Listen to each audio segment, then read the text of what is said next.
Olá! Seja muito bem-vinda, muito bem-vindo a mais um episódio do Elas na Proteção. Toda quinta-feira, meio-dia, a gente traz histórias extraordinárias de mulheres que transformam a vida da gente na área de saúde e segurança do trabalho. Eu sou Fabiana Raulino, sou uma mulher loira, de pele branca, olhos castanhos, estou usando uma blusa esverdeada, batom vermelho, um brinco roxo e estou aqui trazendo num largo sorriso histórias de mulheres extraordinárias dessa nossa primeira temporada do Elas na Proteção. Vamos resgatar aqui histórias incríveis, divertidíssimas e realmente episódios que nos emocionaram bastante. Então, para a gente trazer para vocês aqui essas histórias, encerrando essa nossa linda primeira, deliciosa primeira temporada, a gente vai trazer Kátia Heimorek, a nossa extraordinária Kátia, que traz falas sobre inclusão, diversidade e acessibilidade. E ela traz uma divertida história falando: aconteceu tudo numa noite só, enfrentando problemas de acessibilidade, quando ela e o seu marido queriam apenas aproveitar a noite paulista para poder aproveitar algum teatro, algum episódio, algum espetáculo, e ela, infelizmente, por causa da acessibilidade, passou poucas e boas nessa noite que ela compartilha conosco. Tivemos também Dobradinha de Mendes, tivemos a nossa querida Edenilza Mendes, minha amada Ede, que trouxe suas histórias extraordinárias, dizendo que ela passou o que passou por ser ousada, que o sobrenome dela deveria ser Ede Ousada. A nossa amada Edenilza, que foi parar em todas as redes sociais com seu episódio, de tão emocionante, de tão importante que foram as suas colocações para a gente. Temos a nossa querida Michele Gonçalves Mendes, que trouxe diversas histórias e uma história potente, dizendo: não importa o quão nervoso a gente fica quando a gente está trazendo uma novidade, algo que vai ser questionado por todo mundo. O que é. E a gente precisa ter força quando a gente traz esse tipo de ideia. Extraordinária, como sempre. E, claro, a nossa querida Lucimara Baú, trazendo muitas informações a respeito da Abergo e trazendo também a sua história, mostrando os perrengues que a gente passa sendo mulher. Quando ela foi tentar levar um planejamento de ergonomia numa reunião super importante e a pessoa não saía do celular dizendo: eu sou um homem muito ocupado. E ela responde: então, eu também sou muito ocupada. E ela traz essa questão da gente ter que se impor muitas vezes, ainda pelo fato de sermos mulheres. Então, vamos assistir essas histórias extraordinárias, hoje fora dos estúdios da AnimaSeg, nessa sequência de 3 episódios para relembrar a nossa primeira temporada e agitar os motores para a segunda temporada do Elas na Proteção, trazendo alguns formatos diferentes. Percebam que hoje estou sem a presença da nossa querida Carolzinha Varela aqui no coração, e até sobre isso a gente vai falar com vocês a partir do próximo episódio. Então fica aqui o meu abraço e vamos ver essas histórias extraordinárias do Elas na Proteção.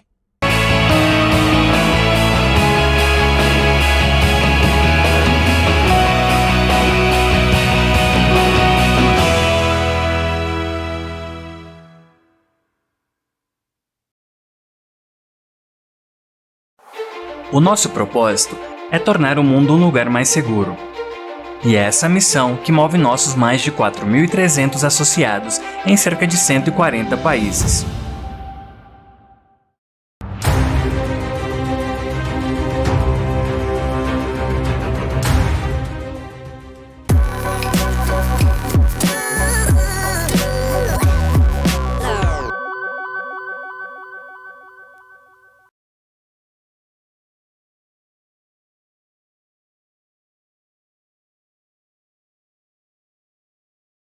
Ó, tem uma história que é recente, que eu acho que ela engloba vários pontos que a gente trouxe aqui. Foi tudo numa noitada só, tá? Então, Eu fiz o TEDx lá eu fiz 2 vezes, né? Uma vez como mestre de cerimônias e uma vez como speaker. Em dezembro eu fui como mestre de cerimônias. E aí eu participei ali junto com um rapaz chamado João. Ele era minha dupla no palco. E aí, beleza. Né? Fui lá, outro dia no Instagram. Tava ali, uma palestra, João Melo, nananã. Não me liguei, porque eu sou péssima de memória, gente. Sou horrível de memória. Não me liguei que era o João que passou o dia inteiro comigo há 10 dias atrás, no palco ali, fazendo um negócio. Falei, amor, olha que legal, vamos assistir? Ele falou, vamos. Porque... Falei, beleza, comprei os ingressos, fomos. Chegamos lá, era num teatro na Rua Augusta, tipo de stand-up. E, como eu falei pra vocês, eu não pergunto se é acessível antes, né? Você simplesmente vai. Eu simplesmente fui. Aí fazia tempo que eu e meu marido, a gente não saía junto, né? Filhota tinha saído, falei, sabe aquele programinha casal? Falei, que delícia, né? Tinha jantar depois, falei, tava toda empolgadinha. Aí, cheguei lá, deparamos o carro. Aí, meu marido falou, amor, olha ali, uma escada, pá. Já deve ter outra entrada. Aí, o segurança já na porta, assim, né? Tem não, dona. Eu falei, mas eu ajudo. Eu falei, moço, olha essa escada. Tipo, era assim, era estreitinho, degrau curto. Eu falei, não, relaxa. Pior combinação, né? Caracol. Não. Eu falei, não vale o risco, né, gente? Aí, ele falou assim, não, peraí que eu vou chamar o gerente. Eu falei, tá bom. Aí, nisso, o meu marido subiu, né? Porque eu falei, vai lá na bilheteria, pede o dinheiro do ingresso de volta e a gente vai jantar só. E aí, beleza, ele subiu, desce ele com o João. Aí que eu reconheci que era o João. Aí eu falei, pô, João, né? Eu falei, escolhe melhor os teatros que você vai fazer a apresentação. Brinquei. Falei, putz, queria te ver, mas não vai rolar ali, cá, aqui, né? Que gafe, nananana. Fui embora, beleza. Saímos de lá, entrei na internet, falei, amor, vamos ver um teatro aqui perto, dá tempo de pegar alguma coisa? Bora. Fomos até um teatro. Posso falar o nome? Pode falar. Teatro Renascença. Dentro do Teatro Renascença, tipo, chiquérrimo. Já estamos vestidos pra isso, porque a gente tinha saído arrumadinho. Falei, beleza, bora lá. Será que tem ingresso? Aí liguei, tinha. Chegamos lá, paramos o Relativamente carro. perto, né? Do ladinho da Augusta ali, era o mais perto que dava tempo de chegar né? E continuar a noite no flow. E continuar, não, né? Aí, beleza. Aí chegamos lá no teatro. O segurança, vocês vão no teatro? Eu falei, vamos. Já vou chamar o bombeiro pra acompanhar. Eu falei, bombeiro. Cortou o clima, né? Cortou o clima. Aí eu falei, beleza, moço, obrigada, né? Aí eu falei, mas por que bombeiro, né? Porque é um teatro desse, vou lá, subo do elevador, tá tudo bem. Aí, de repente, entramos no hall do teatro, lindo, né? Super chique, musiquinha, nananã, baladinha. Aí fomos andando até que o bombeiro disse assim, por aqui. Aí ele virou, abriu uma porta. Abriu uma porta. Quando ele abriu a porta, eram os bastidores do hotel. Aí tinha uma faixinha amarela e uma azul. Ele falou, nós vamos seguir a faixinha azul, que é do cadeirante. Aí a gente passou pela cozinha, pela lavanderia, por todos os bastidores, até chegar no elevador de carga. Aí eu falei, nossa, bem diferente aqui do que lá tá lá fora, né? Aí eu falei, beleza. Aí chegamos no elevador de carga, o elevador abriu.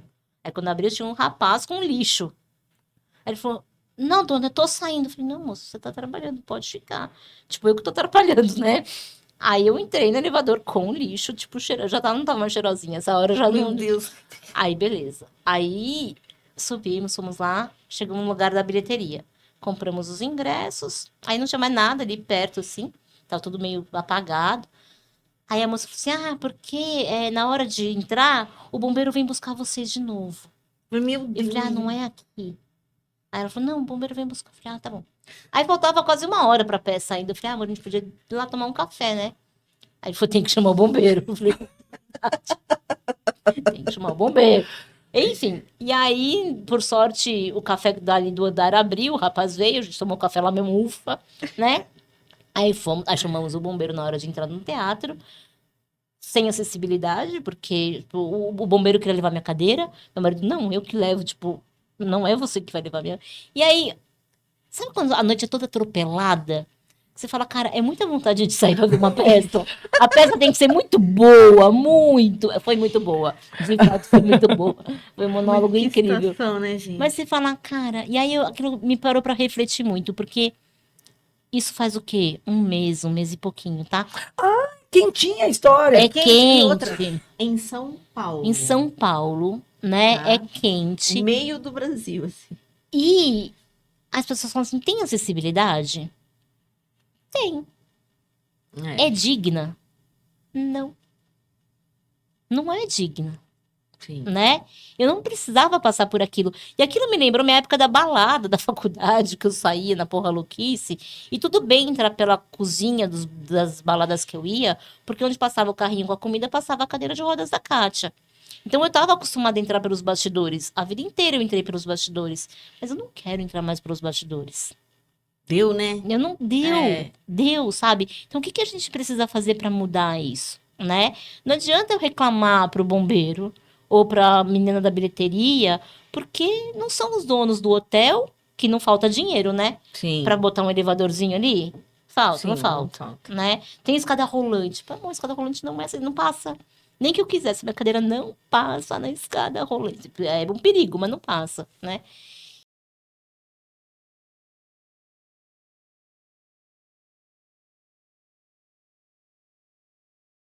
É a do Mário, eu não conto. Porque o Mário, quando a gente liga para ele e diz, Mário Bonciani, eu vou te contar um segredo, ele fala, não, pelo amor de Deus, que eu te seguro.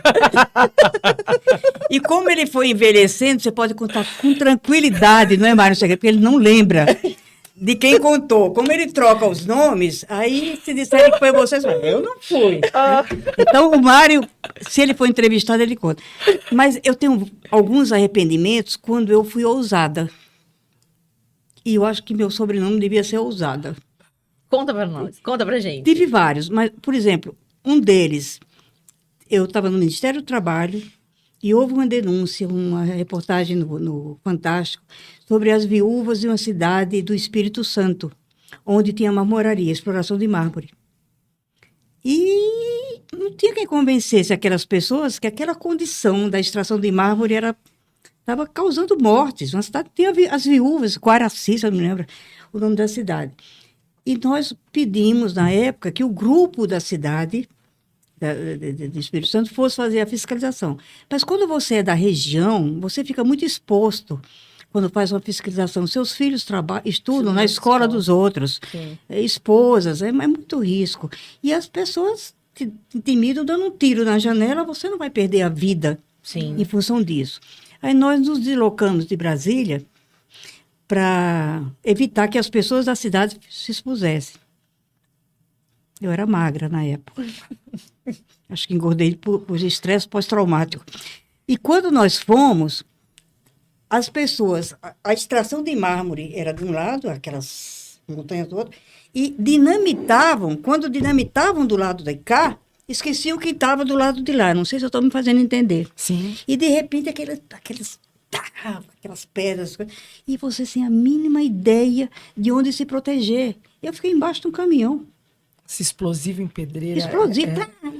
Como? Como não há uma contenção, né? Depois, a outra coisa... Nem avisam, né? Não avisam.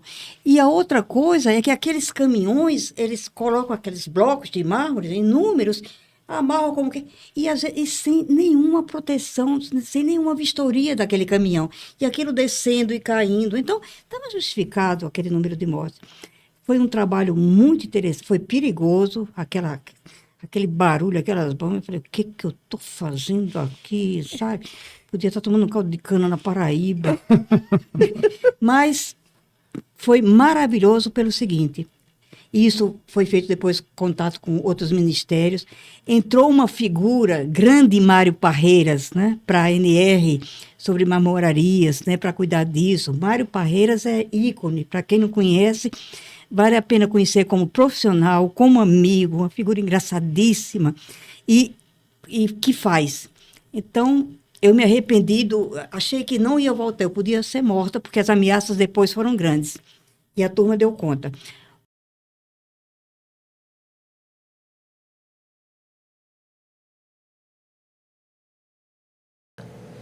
E eu cheguei já nervosa, porque eu sabia que meu diretor, ele ia na veia do que tem que ser e acabou. Falei, então, nós vamos ter que... Vamos sair daqui esculhambado. E ele explicou calmamente, eles ficaram nervosos. Não nervosos, mas assim, pra entender. Meu Deus, vamos recolher os caras, enfim, né? O prejuízo e tudo mais, benzendo, mas tem mesmo. E questionamento. E começou, foi assim, umas 2 horas de reunião e tudo mais. E aí, no final, eu muito, muito, muito nervosa. Muito nervosa. E o meu diretor, e precisa, tem isso, tem estudo, ele levou estudo e tudo mais. E quando a gente saiu de lá, ele me deu uma lição. Ele disse assim pra mim, Michele. Eu falei, nossa, Jorge, estou muito nervosa, fiquei nervosa. Eu falei, vai pagar um café pra mim, porque eu fiquei nervosa. E aí ele disse pra mim uma coisa que eu tomo pra vida, assim, o que é, e ninguém muda. Não tem o que mudar. Tá vendo isso aqui? Tá escrito aqui, tá escrito aqui, tá escrito aqui, tá escrito aqui. E não tem o que mudar. E foi um cenário, assim, onde a gente teve que desbravar mesmo. De mostrar para os clientes que é o que é. E aí passou um tempo. Vários postos receberam notificação. Quando eu comecei a receber as notificações para responder, e aí o diretor falou assim, tá vendo? Não é só eu que falo. Tá aqui, tá aqui, tá escrito. O benzeno é cancerígeno, tem uma série de estudos e tudo mais. Bem legal essa história, porque eu acho que isso encontra um lugar comum na vida de todo mundo. A gente vai, em algum momento, gente, você vai ter que defender uma ideia.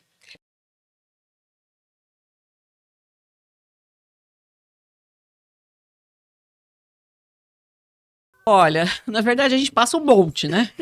Mas os 2 perrengues foi por ser mulher, né? De certa forma, a gente vê que tá embutido nisso, mas são situações que trazem um constrangimento e a gente pode sair disso de letra. Uma delas, eu estava conversando com um grande industrial da área do agro, de frigoríficos, né? O cara é um multimilionário. E daí, naquela conversa que a gente tinha que fazer, eu tinha que apresentar um plano para ele, foi agendado, etc. E eu sentei na frente para falar do projeto para a empresa, parará, e ele atendeu um celular. Só um minutinho, por favor, ele atendeu um celular. Aí, botou ali. Aí, daqui a pouco, tocou o outro celular, ele tinha um segundo celular. E só um pouquinho, sabe? Porque eu sou muito ocupado, né? Não sei o quê, porque eu não tenho muito tempo, meu tempo é muito raro, né? Tá bom. Aí ele falou assim, desculpa, você me desculpa, mas realmente eu sou um homem muito ocupado. Eu falei, igual eu? A única diferença entre o senhor e eu é que eu tenho só um celular. É só a única diferença, né? Porque cada um tem a sua agenda, né? A sua gestão. E eu esperei a sua disponibilidade, né?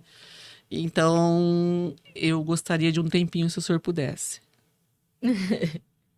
Ele foi lá e silenciou os 2 celulares. Vamos conversar. Aí ele falou assim para mim, você manda bem, baixinho, mas continuo tendo só um celular. A partir disso, ele prestou atenção, entrou, sabe, aquela coisa. E a outra foi numa grande indústria em que a gente estava fazendo um projeto que eles estavam fazendo uma reforma, né? E não tinha envolvido o trabalhador, e a gente queria envolver, e eu consegui provar. E o gerente de produção, que era muito objetivo, né? Falava grosso, aquela coisa toda, vai para lá, aquela coisa de correria, ele falou que queria aquele projeto. Então eu falei, então o senhor aceita? Mandei um e-mail para ele. Então, gente, em ergonomia, em qualquer situação, boca fala qualquer coisa. A evidência é importante, registrar, fazer a ata, dar nome aos bois, né? Que a gente fala no interior, desculpa. Precisa registrar. Então, mandei um e-mail para ele, o que a gente já está fazendo, eu preciso da sua autorização, a gente vai entrevistar o trabalhador na produção, né? E assim.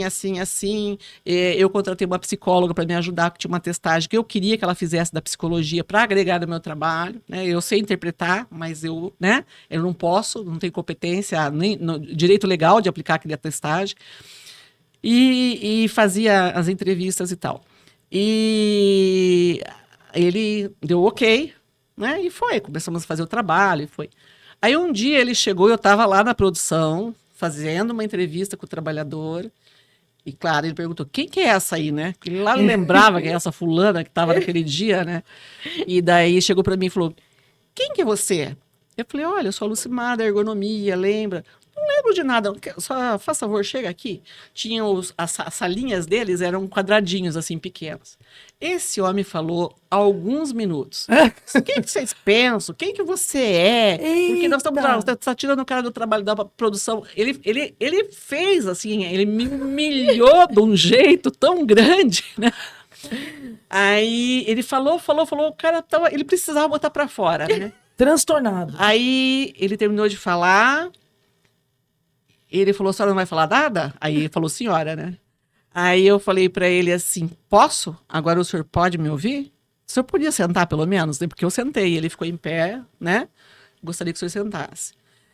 Eu não tenho impresso aqui, mas aconteceu naquele momento, a sua autorização, eu mandei um e-mail, e eu acho que provavelmente passou desapercebido para o senhor, que o senhor confirmou, o senhor assinou, porque eles assinam com chave de registro de matrícula, sabe? Quando você faz uma assinatura lá, a gente pede uma assinatura, não é um e-mail de comunicação apenas, né? Tem uma chave, ou seja, eu assino, né? E daí o senhor assinou, mas claro, é tanta coisa, né? Sobrecarregou. Quando eu assinei isso, eu não fiz nada disso. Eu falei, eu posso, na sequência que eu chegar lá na sala, eu mando para o senhor de novo, mas não tem problema. Como é que nós podemos dar continuidade nesse processo, já que o senhor autorizou, né? Não, eu não queria que tirasse o pessoal. Pois é, eu escrevi no e-mail como é que seria feito, então eu vou fazer com um tempo menor, a gente vai se organizar, né? Tal. Bom, ele ficou super ofendido, assim, ofendido com ele mesmo, né? Porque o cara passou, assim, se eu tivesse tendência a chorar na frente dos outros, porque por trás, depois a gente chora, né? Mas na frente, de jeito nenhum. Aí ele terminou, e daí nós fomos para uma reunião, assim, daquelas, assim, de gerência geral, 32 lugares, né? Depois. E daí ele falou assim, até teve um problema lá, não sei o quê. Depois que eu fui ver tão confuso isso, eu falei, sim, foi aquele dia que o senhor me colocou naquele quartinho? E me descascou 40 minutos. Todo mundo olhou assim, ele falou, aquilo não é um quartinho, aquela é uma sala de reunião interna da produção. Mas eu me senti num quartinho, oprimida, né? Então, tipo assim, aí ele começou a ceder. Porque, às vezes, sabe, você não é o jeito da pessoa. Agora, se você faz tudo isso, essa pessoa continua te humilhando, aí é diferente, né? Que delícia, muito bom resgatar, relembrar essas histórias dessas mulheres extraordinárias. A gente trouxe Kátia, Edê, a Michelle, a Lucimara, trazendo as suas histórias extraordinárias nesse quadro que já virou o queridinho de quem nos acompanha no Elas na Proteção, que é o quadro Conta Pra Gente. A gente te espera na próxima quinta-feira, meio-dia, já iniciando a nossa segunda temporada, com episódios novos, quentinhos, trazendo grandes histórias e mais um monte de mulheres extraordinárias que têm suas histórias emblemáticas na saúde e segurança. Fica aqui, claro, o nosso agradecimento aos nossos apoiadores e patrocinadores, a Ensio, a MSA e a Marluvas. E, claro, os estúdios da AnimaSeg e a nossa querida revista Proteção. Queremos agradecer muito todas vocês que nos acompanharam ao longo de todos esses episódios na nossa primeira temporada. E olha, eu vou falar para vocês, é uma coisa deliciosa a gente falar, vamos aguardar aquecer os motores, que a segunda temporada já está em produção. Então, não paramos por aqui. A gente vai continuar trazendo quantas temporadas a gente conseguir para trazer à luz as histórias extraordinárias dessas mulheres. Fica um beijo grande e até a próxima quinta-feira, meio-dia, agora começando a nossa segunda temporada do Elas na Proteção.